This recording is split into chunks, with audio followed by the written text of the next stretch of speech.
ಕ್ಲಬ್ನ ಅಗ್ನಿ ದುರಂತಕ್ಕೆ ಸಂಬಂಧಪಟ್ಟಂತೆ ಈಗಾಗಲೇ 25 ಮಂದಿ ಸಾವನ್ನಪ್ಪಿದ್ದಾರೆ.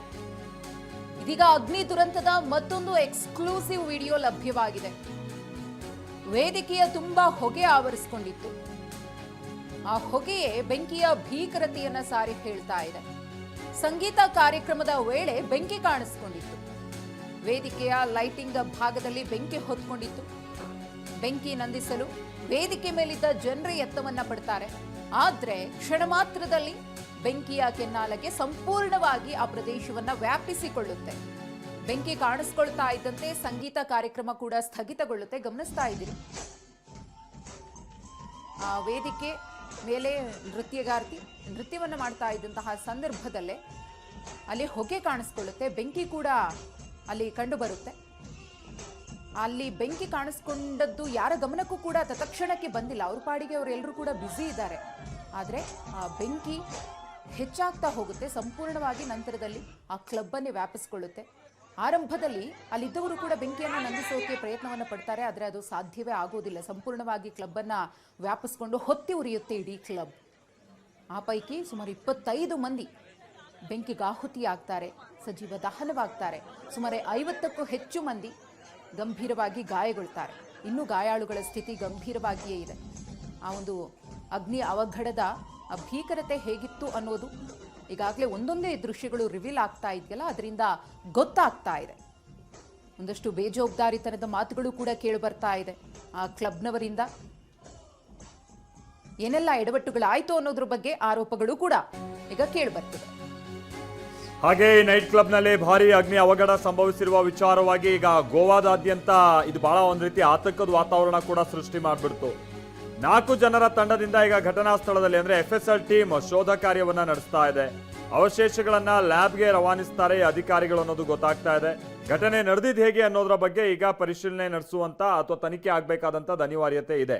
ಇಲ್ಲಿ ವಿಚಾರ ಅಂತ ಅಂದ್ರೆ ಈಗ ಗೊತ್ತಾಗಿರೋ ಮಾಹಿತಿ ಪ್ರಕಾರವಾಗಿ ಸಿಲಿಂಡರ್ಗಳು ಬ್ಲಾಸ್ಟ್ ಆಯ್ತು ಅನ್ನುವಂಥದ್ದು. 2 ಸಿಲಿಂಡರ್ ಬ್ಲಾಸ್ಟ್ ಆಗಿದೆ. ಕಮರ್ಷಿಯಲ್ ಸಿಲಿಂಡರ್ ಅಂತ ಅಂದ್ರೆ ಸ್ವಲ್ಪ ಅದರ ತೀವ್ರತೆ ಕೂಡ ಹೆಚ್ಚಾಗಿರುತ್ತೆ. ಬಟ್ ಅದನ್ನು ಮೀರಿ ಬೇರೆ ಏನಾದರೂ ಕಾರಣಗಳಿದೆಯಾ ಅನ್ನುವಂಥದ್ದು ಕೂಡ ಗುಮಾನಿ ಕಾರಣ ಆಗಿರುವಂಥದ್ದು ವಿಚಾರ. ಯಾಕಂತ ಅಂದ್ರೆ ಹೀಗೆ ಗೋವಾದಲ್ಲಿ ಈ ರೀತಿಯಾದಂಥ ಸಾವಿರಾರು ರೆಸ್ಟೋರೆಂಟ್ಗಳು, ಕ್ಲಬ್ಗಳು, ಪಬ್ಗಳಿದೆ. ಆದರೆ ಈ ರೀತಿಯಂಥ ಅನಾಹುತ ನಡೆಯೋದಕ್ಕೆ ಹೇಗೆ ಸಾಧ್ಯ? ಇತ್ತೀಚಿನ ದಿನಗಳಲ್ಲಿ ಇದು ಅಂತ ದೊಡ್ಡ ದುರ್ಘಟನೆ ಏನು ನಡೆದಿರಲಿಲ್ಲ. ಸಿಲಿಂಡರ್ ಬ್ಲಾಸ್ಟ್ ಆಗೋದಂತೆ, ಸುಮಾರು 25 ಮಂದಿ ಮೃತಪಡೋದಂತೆ, ಅದು ಗೋವಾದಂಥ ಪ್ರವಾಸಿಗರ ಒಂದು ಹಾಟ್ಸ್ಪಾಟ್ನಲ್ಲಿ. ಇದು ಬಹಳ ಆತಂಕದ ಸಂಗತಿ.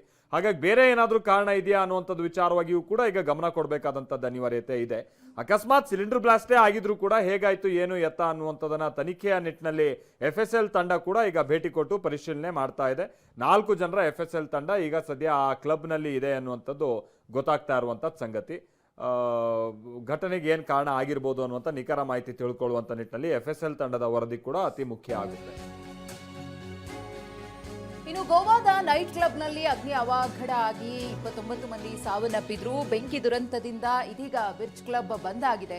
ಬೇರೆ ರಾಜ್ಯಗಳಿಂದ ಬಂದು ಪ್ರವಾಸಿಗರು ವಾಪಸ್ ಆಗ್ತಾ ಇದ್ದಾರೆ. ಸಮುದ್ರದ ಹಿನ್ನೀರಿನಲ್ಲಿ ನಿರ್ಮಾಣವಾಗಿದೆ ಈ ಬಿರ್ಚ್ ಬೈ ಕ್ಲಬ್. ಉತ್ತರ ಗೋವಾದ ಅರ್ಪೋರಾದಲ್ಲಿರುವಂತಹ ನೈಟ್ ಕ್ಲಬ್ ಇದು. ಉತ್ತರ ಗೋವಾದ ಈ ಒಂದು ಕ್ಲಬ್ನಲ್ಲಿ ಆದಂತಹ ಅನಾಹುತ ಇದೆಯಲ್ಲ, ಇದೀಗ ಬರುವಂತಹ ಪ್ರವಾಸಿಗರಲ್ಲಿ ಆತಂಕವನ್ನ ಹೆಚ್ಚು ಮಾಡ್ತಾ ಹೋಗ್ತಿದೆ. ಈ ಕುರಿತು ನಮ್ಮ ಪ್ರತಿನಿಧಿ ಸಹದೇವ್ ಕೊಟ್ಟಿರುವ ಪ್ರತ್ಯಕ್ಷ ವರದಿ ಇಲ್ಲಿದೆ. ಉತ್ತರ ಗೋವಾದ ಅರ್ಪೋರಾದಲ್ಲಿರುವಂತಹ ಬೀರ್ಚ್ ಬೈ ಏನು ನೈಟ್ ಕ್ಲಬ್ ಇದೆ, ಅಲ್ಲಿ ನಡೆದಂತಹ ಬೆಂಕಿ ಅವಘಡದಲ್ಲಿ 25 ಜನ ಸಾವನ್ನಪ್ಪಿರುವಂಥದ್ದು. ಆ ಒಂದು ಬೀಚ್ ಬೈ ಏನು ಕ್ಲಬ್ ಇದೆ, ಯಾವ ರೀತಿಯಾಗಿ ನಿರ್ಮಿಸಲಾಗಿದೆ ಅನ್ನುವಂಥದ್ದನ್ನು ತೋರಿಸ್ತಾ ಹೋಗ್ತೇನೆ. ಸದ್ಯ ಈ ಒಂದು ಬ್ಯಾಕ್ ವಾಟರ್ನಲ್ಲಿ ಹಿಂಭಾಗದಲ್ಲೇ ಆ ಒಂದು ಏನು ನೈಟ್ ಕ್ಲಬ್ಬನ್ನು ನಿರ್ಮಾಣ ಮಾಡಿರುವಂಥದ್ದು. ಆ ಒಂದು ಬ್ಯಾಕ್ ವಾಟರ್ಗೆ ಹೊಂದಿಕೊಂಡಂತೆ ಈ ಒಂದು ಕ್ಲಬ್ ಇರುವಂಥದ್ದು. ಸದ್ಯ ಈಗ ಒಂದು ಕಡೆ ನೀರು, ಮತ್ತೊಂದು ಕಡೆ ಮುಂಭಾಗದಲ್ಲಿನ ದೃಶ್ಯಾವಳಿಗಳನ್ನು ತೋರಿಸ್ತೇನೆ. ಇದೇ ಒಂದು ಕ್ಲಬ್ ಆಗಿರುವಂಥದ್ದು.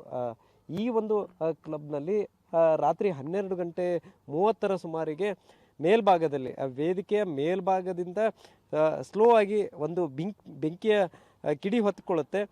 ಹೊತ್ತಿಕೊಂಡಂತಹ ಕಿಡಿಯಿಂದಾಗಿ ಸದ್ಯ ಇಡೀ ಒಂದು ಕ್ಲಬ್ಗೆ ಬೆಂಕಿ ವ್ಯಾಪಿಸಿ ಅದರಲ್ಲಿದ್ದಂತಹ ಕಾರ್ಮಿಕರು, ಸಿಬ್ಬಂದಿಗಳು, ಅದರ ಜೊತೆಗೆ ಪ್ರವಾಸಿಗರು ಎಲ್ಲರೂ ಕೂಡ ಸಾವನ್ನಪ್ಪಿರುವಂಥದ್ದು. ಸುಮಾರು 100ಕ್ಕೂ ಅಧಿಕ ಜನರು ನಿನ್ನೆ ರಾತ್ರಿ ಏನು DJ ನೈಟನ್ನು ಆಯೋಜನೆ ಮಾಡಲಾಗಿತ್ತು. ಸೊ ಆ ಒಂದು DJ ನೈಟ್ನಲ್ಲಿ ಭಾಗಿಯಾಗಿದ್ದರು.